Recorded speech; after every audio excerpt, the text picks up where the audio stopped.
Bien, comienza la primera grabación del día viernes 19 de junio a las 15:40 horas de el programa Penta UC, en este caso específico el curso Investiguemos Nuestro Futuro. Voy a compartir su pantalla antes de pasar a resolver una duda que me están planteando acá. Les pido que porfi recuerden las dudas, plantéenlas el curso completo porque siempre hay otras personas que tienen su pregunta y luego en la grabación queda raro que respondo como si nadie me preguntara, ¿verdad? Así que en adelante porfi vayan preguntando en público para efectos de poder responderles con la mayor claridad posible. Vamos a compartir pantalla porque lo primero que vamos a hacer, vamos a revisar un poquito los resultados del cuestionario anterior, es decir, vamos a revisar sus respuestas como equipo, y para eso, como les decía, vamos a compartir pantalla.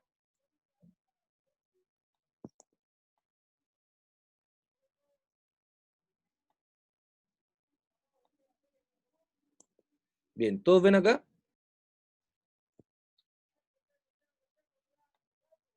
¿Todas las personas ven acá la pantalla?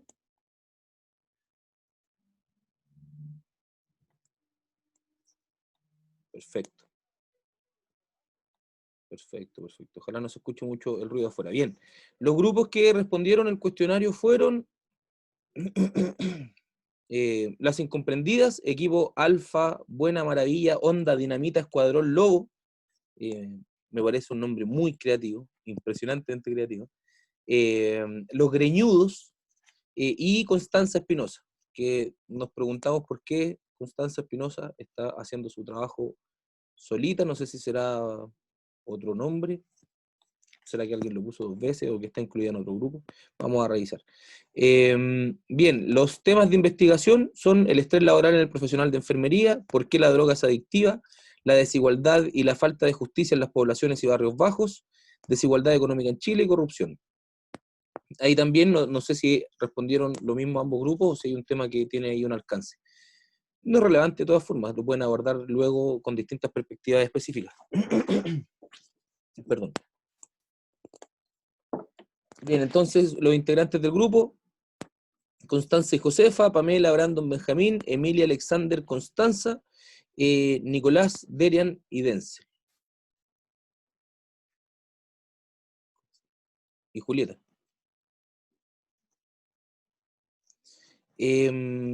Julieta en el tercer grupo. Sobre el video, que es un experimento, responda por favor con sus propias palabras las siguientes preguntas. Explique en sus palabras qué es una hipótesis. Aquí está mal puesto el título, no me di cuenta. ¿Qué es una hipótesis? Anteponerse al futuro, dicen algunas personas, efectivamente, porque en la hipótesis, en el fondo, yo digo lo que va a ocurrir una vez que realice una operación determinada. A su vez, también, efectivamente, es la base para empezar una investigación. En estricto rigor, la base es lo que nosotros hicimos antes, ¿verdad? El análisis bibliográfico primero, el estudio del marco teórico, que es lo que está escrito sobre aquel fenómeno que vamos a analizar, y luego de tener ese marco teórico, efectivamente pasamos a lo que ya sería la primera parte de lo relacionado con el futuro, ¿verdad? Con lo que va a ser el experimento. En este caso, entonces, la base para empezar una investigación, efectivamente, si bien, ojo con esto sí, porque esta es una característica dentro de la definición, ¿verdad? Pero no es la definición completa. Por ejemplo, yo podría pensar perfectamente que la base para empezar una investigación es precisamente un marco teórico y por tanto está confuso. No es lo mismo que acá, ¿verdad? Donde se dice directamente que es algo que va a ocurrir con anterioridad. Una hipótesis es una respuesta o explicación a un hecho y que creemos va a suceder según los conocimientos que tenemos, ¿verdad? Efectivamente, cuando nosotros realizamos un experimento, creemos que va a ocurrir algo con ese experimento. Y eso que va a ocurrir es lo que nosotros le decimos la hipótesis. Como dice acá, es una predicción, es decir, antes lo que va a ocurrir, lo que va a suceder en un experimento y suponer lo que va a suceder mediante una pregunta. Efectivamente, la hipótesis surge como respuesta a una pregunta de investigación, de tal forma que yo, por ejemplo, si me pregunto, ¿es el debate una herramienta efectiva para desarrollar habilidades socioemocionales? En verdad, esa va a ser mi pregunta de investigación y yo respondo, como yo ya conozco el fenómeno, lo he estudiado, he leído un montón de libros, un montón de papers, yo ya puedo predecir que sí, ¿verdad? Y entonces digo, no, por supuesto, yo sé que sí, yo sé que es así lo que hace el debate, ¿verdad? Yo respondo la pregunta y digo, sí, claro, el debate permite desarrollar habilidades socioemocionales o competencias socioemocionales, ¿verdad? Relacionadas con la afectividad, con la inteligencia intrapersonal e interpersonal, con cómo me relaciono con los demás, ¿verdad? Y entonces cuando yo respondo, yo finalmente lo que estoy haciendo es predecir. ¿De qué predigo?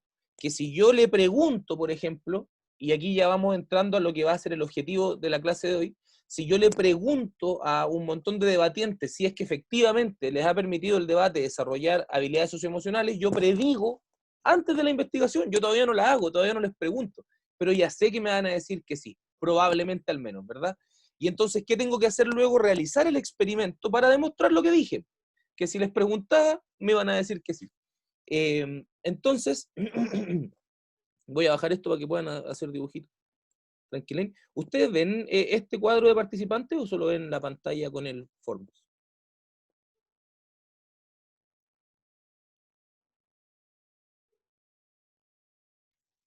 Se ve la pantalla y se ve usted. ¿Y no se ven los cuadritos de participantes, por ejemplo? No se ve que No. acabo de admitir. Ah, ya, perfecto. Entonces dibújenle ahí tranqui, mientras no rayen, como saben, el centro de la pantalla, ¿vale? Otra cosa, profe, perdón por la Dígame, hora. dígame. No, tranquilen, tranquilen. Obviamente es un buen hábito llegar antes. De hecho, por ejemplo, hay filósofos que plantean eh, que la creación del reloj mecánico fue un salto sustancial en la historia del ser humano, precisamente porque como ahora andábamos todos con reloj y no dependíamos de más o menos la hora del día o la situación del día, dónde estaba el sol, porque si no tengo reloj, tengo que regirme por la naturaleza, ¿verdad? Y entonces ver si el sol sale o no sale por la cordillera, pero todos los días sale a horas distintas y entonces es complicado.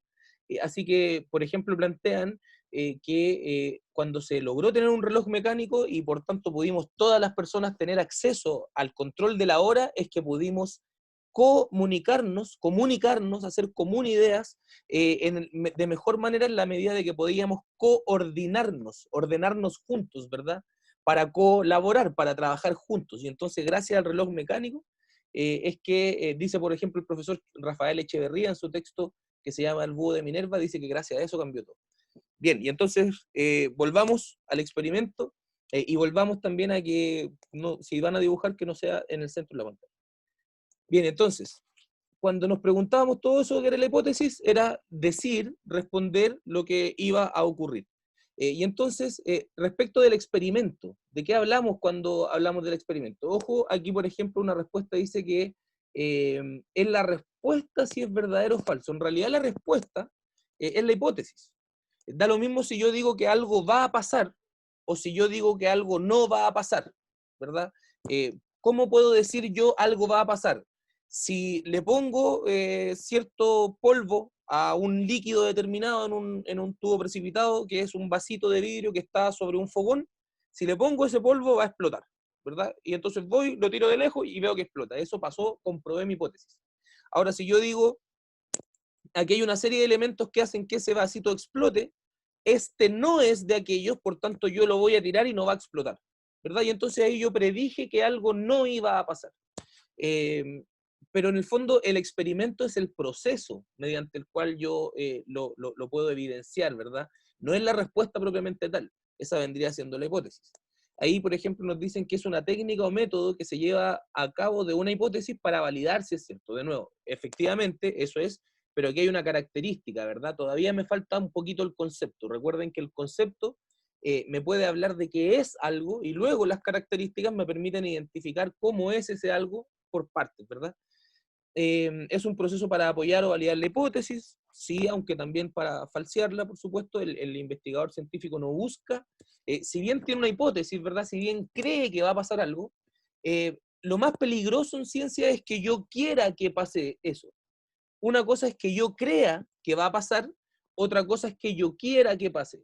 Y el investigador científico, la persona que investiga ciencia, tiene que procurar siempre nunca querer que pase nada.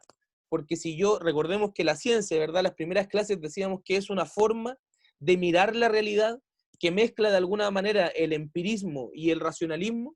y que en función de eso permite de alguna manera conocer la realidad de la manera más imparcial posible.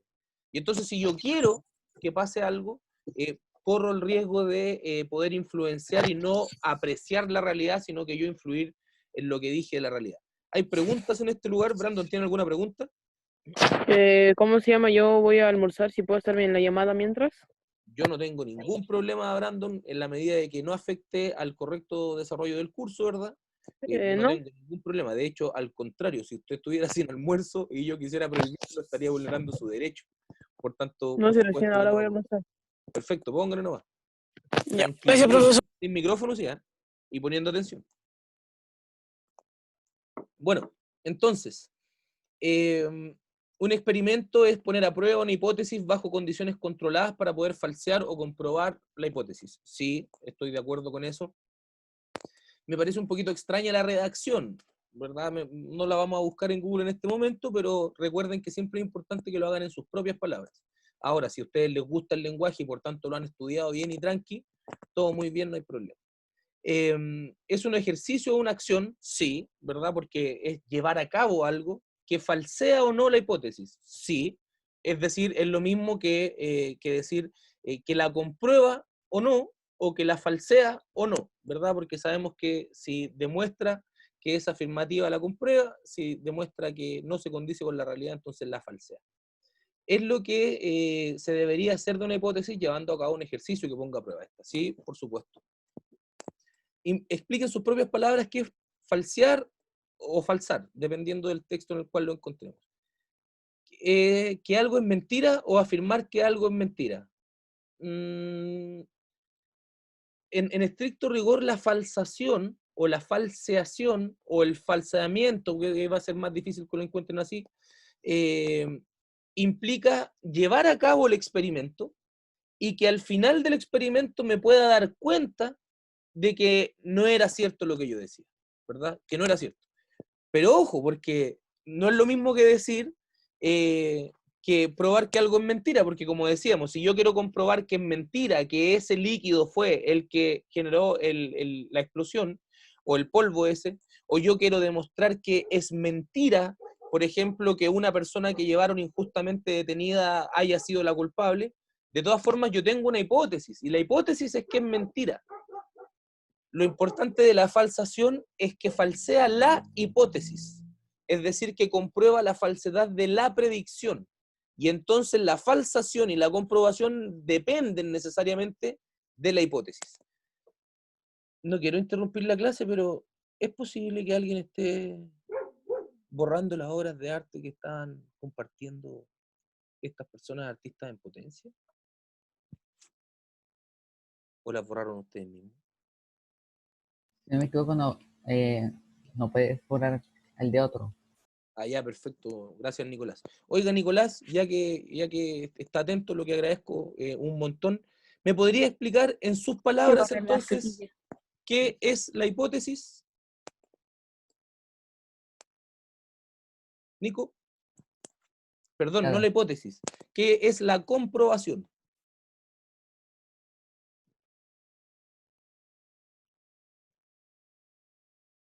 ¿Será que lo pillé de sorpresa? Sin andar leyendo la pantalla, sí. ¿Qué es la comprobación? ¿Alguien me puede decir qué es la comprobación en sus palabras?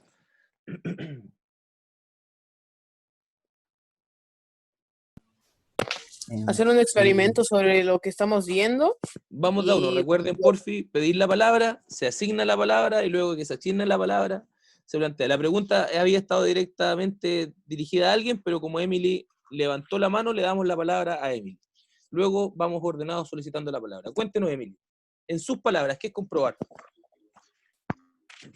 Eh, lo que yo creo comprobar es como la última opción que hice ahí, en lo que se logra demostrar después de falsificar creando una de verdad la cual se convierte en ley. Perfecto, pero supongamos que, un ejemplo, se logró comprobar que un delincuente efectivamente había cometido no sé, un delito, ¿verdad?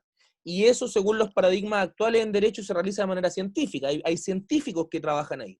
Hay un abogado que lleva pruebas, pero las pruebas las levantan científicos y un montón de cosas. Otro ejemplo.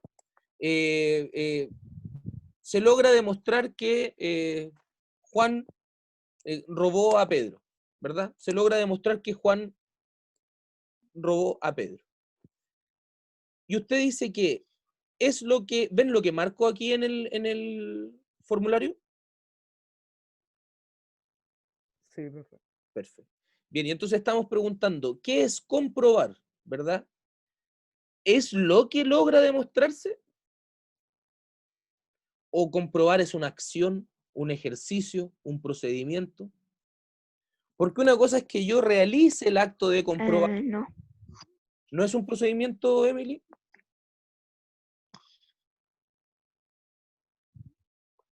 Yo creo, antes cambié, ¿Cambió de creo que opinión? la que dice el experimento realizado, un resultado que comprueba tu hipótesis.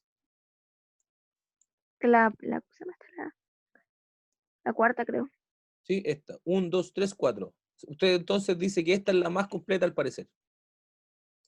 ¿Hay alguien que tenga alguna otra idea? Verificar un enunciado. ¿Será? Miren, si nosotros mezclamos ambas respuestas, nos damos cuenta de que, claro, efectivamente, si el experimento realizado da un resultado que comprueba tu hipótesis, significa que tu hipótesis fue comprobada. Sí, perfecto, pero ¿qué significa que la comprueba? Y arriba alguien marcaba que efectivamente comprueba o verifica un resultado. De tal forma que si yo dije, va a pasar esto, hice el experimento y eso pasó. Respecto entonces, y aquí ya entramos, y esto lo vamos a ver muy brevemente, del sorprendente experimento con niños de Jane Elliott. ¿Cuál es el origen del racismo? Brevemente, ¿quién quiere compartirnos su opinión respecto de el documental? ¿Qué entendió sobre eso? ¿Qué le pareció? Si fuese por micrófono sería mucho mejor a mi juicio porque nos demoraríamos mucho menos.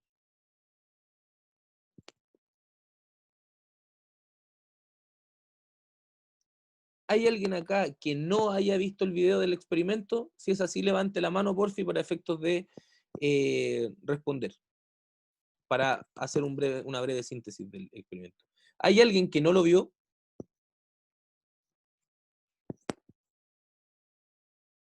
Ya, perfecto. El experimento consistía en lo siguiente, muy brevemente. Una profesora, ¿verdad? Muy brillante a mi juicio, dijo, ¿sabe qué? El racismo no es algo que venga en la genética de la gente, el racismo no es algo que se aplique solamente a personas, ¿verdad?, de tez oscura, sino que el racismo es una conducta y que se aprende. Y en la medida de que yo enseñe a alguien a ser racista y establezca los estímulos suficientes, esta persona va a terminar siendo súper racista, aunque sea lo más estúpido del mundo. ¿Cómo lo hizo? Dentro de un grupo de niños todos blancos, ¿verdad? Es decir, no había alguien afrodescendiente como para que se pudiera notar mucho la diferencia. Lo que hizo fue enseñarles que unos niños que tenían el color de ojos de una forma determinada eran mejores que los otros, ¿verdad? Que eran mejores personas. Y entonces, ¿de qué se dio cuenta? De que en primer lugar, efectivamente, los niños lo creyeron, pero luego, en función de eso, fueron tratando peor a los demás niños, ¿verdad? Como les enseñaron a ser racistas, ellos comenzaron a ser racistas y a tratar peor a las personas que tenían los ojos de otros colores. En función de eso, entonces, es que ella dio por demostrada su hipótesis respecto de que el racismo se aprende y que luego de aprender el racismo, tú modificas tus conductas con aquella persona que te dijeron que era inferior, ¿verdad? Ahora, algo relevante del experimento, según el video, es que luego cuando ya dijeron que era solo un experimento, aún así los niños que habían sido discriminados se terminaron sintiendo súper mal durante un buen rato, porque de todas formas les quedó esa sensación de haber sido discriminados, ¿verdad? Bien, y entonces, ¿qué hacíamos acá? Buscábamos de alguna manera poner en práctica los conocimientos que estábamos viendo arriba, y por eso preguntamos cuál era la hipótesis del experimento. Vamos a escoger una al azar. La hipótesis es comprobar el racismo en sus estudiantes, que iban a tratar bien sin importar su color de ojo. Yo creo que más bien la hipótesis era sostener que los iban a tratar mal, con independencia de cuál era su color de ojos. que el racismo es educación o algo con lo que se nace. Yo creo más bien que el video, pero esta es mi opinión, por supuesto, que solo una opinión, yo creo que el video plantea más bien como hipótesis que el racismo precisamente es un elemento que surge de la educación de las personas. Me están poniendo un gorrito a mí. Cree que el experimento sea útil para la hipótesis, y acá, ojo con esto, es bien relevante, ¿eh? Porque nosotros un poquito nos vamos a saltar un proceso que se estudia harto en ciencia que tiene que ver con la identificación de cohorte. Eso significa que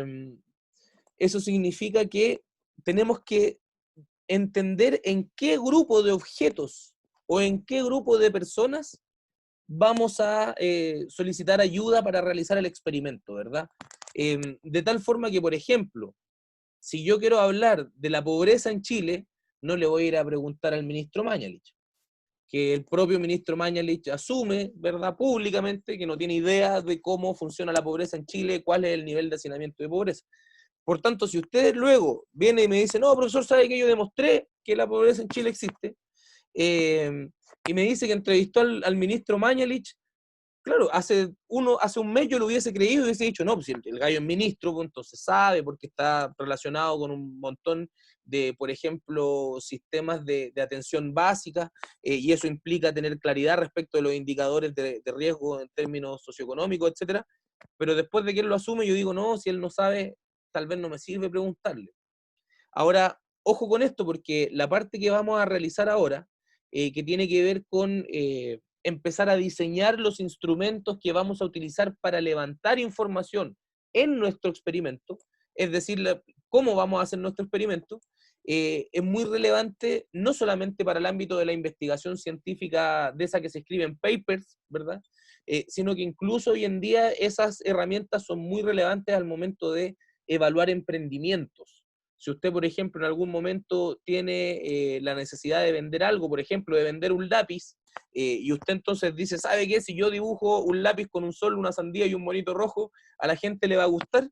Bien, y usted llega, y yo soy el capitalista, ¿verdad? Yo tengo el capital, el poder económico, y entonces le digo, ¿sabe qué? Yo pongo plata en su emprendimiento, ¿verdad? Esto se hace en startups, en grandes competencias de emprendimiento.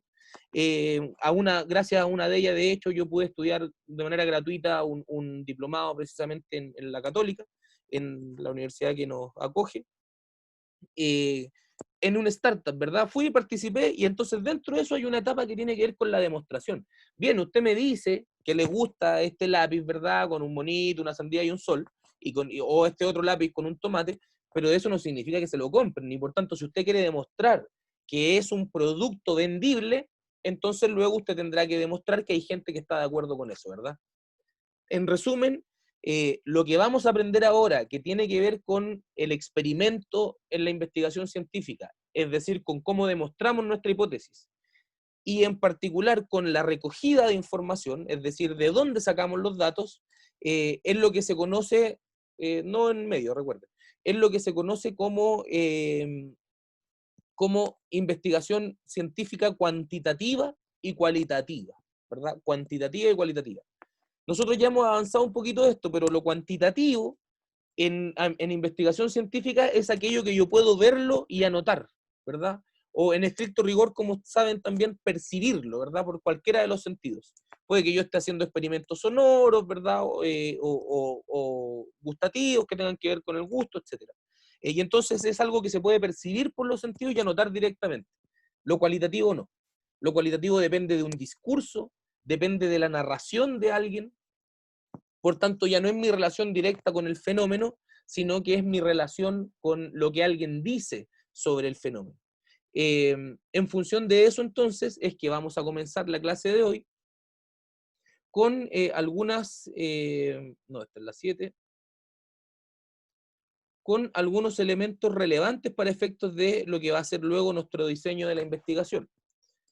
Porque siguen viendo la pantalla, ¿verdad? Sí. Perfecto. Gracias. Porque en el fondo nuestro desafío de hoy tiene que ver con, en primer lugar, diseñar un Google Forms como este, un formulario de Google como este, ¿verdad? Este primero ustedes lo van a responder, igual que los anteriores, pero luego ustedes van a diseñar uno. Y entonces cuando diseñen ese, ustedes van a preguntarle a un montón de gente con ese formulario si es que está de acuerdo con sus afirmaciones, ¿verdad?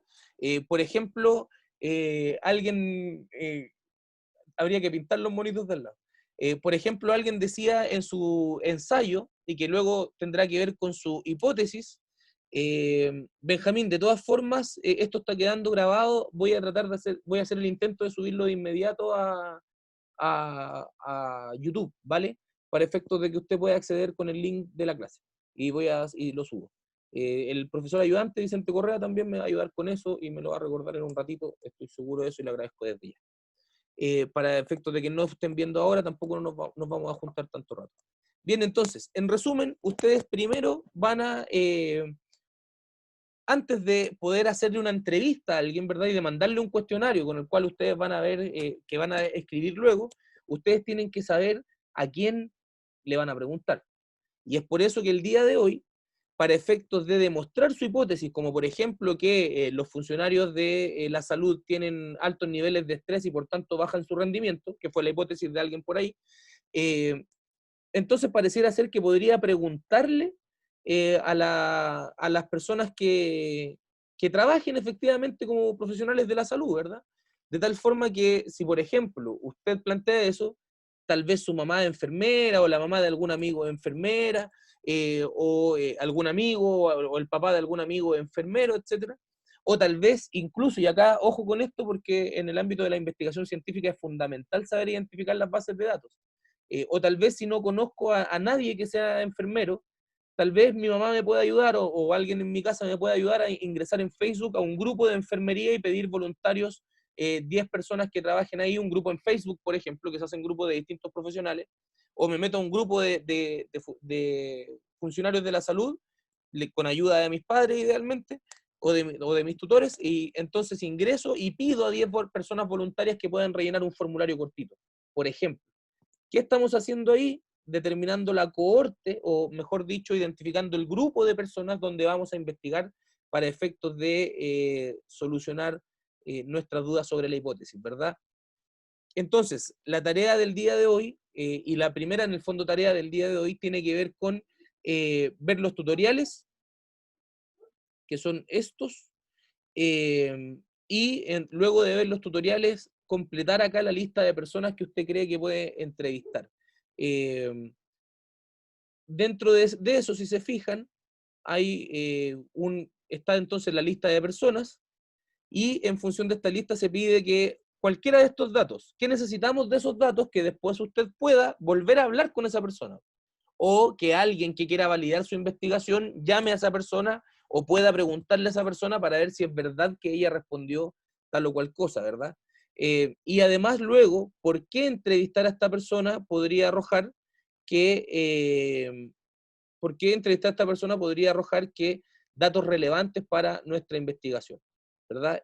Esto es sobre las personas entrevistadas, que van a ser dos, que van a ser personas con las cuales usted va a hablar y va a preguntarle directamente en función de lo que dice en el video sobre evaluación cualitativa, va a hacerle una entrevista preguntando cosas. No como que este ya es las personas que responderán la encuesta, que estas ya no son 2, sino que son 10. De tal forma que usted va a responder acá en los datos de la tercera persona, ¿verdad? Y en función de esos datos luego va a preguntarse por qué esa persona es importante para nuestra investigación. En el fondo, ¿quién va a quedar aquí? Nombre y cómo comunicarnos con esa persona. Y acá abajo explicar por qué está entrevistando a esa persona y no a otra.